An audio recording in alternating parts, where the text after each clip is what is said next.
தேவனுக்கு மகிமை உண்டாவதாக. அப்போஸ்தலர் 17ஆம் அதிகாரம் 26ஆம் வாக்கியம். மனுஷ ஜாதியான சகல ஜனங்களையும் அவர் ஒரே இரத்தத்தினாலே தோன்ற பண்ணி பூமி எங்கும் குடியிருக்கவும் செய்து முன் தீர்மானிக்கப்பட்ட காலங்களையும் அவர்கள் குடியிருப்பின் எல்லைகளையும் குறித்திருக்கிறார். இதை நாம் சிந்தித்திருக்கிறோமா?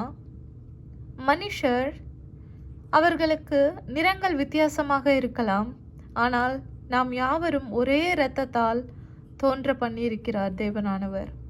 நம்மை பூமி எங்கும் குடியிருக்கவும் செய்தார். நாம் எங்கு இருக்க வேண்டும் என்ற குடியிருப்பின் எல்லைகளையும் குறித்திருக்கிறார். எவ்வளவு ஆச்சரியமான காரியம்! நாம் எங்கு இருக்க வேண்டும் என்பதை தேவன் முன்பதாகவே தீர்மானித்திருக்கிறார். எல்லா காரியங்களையும் சிந்தியுங்கள். தேவன் உங்களை எங்கு வைக்க வேண்டும் என்பதை அவர் தீர்மானித்திருக்கிறார்.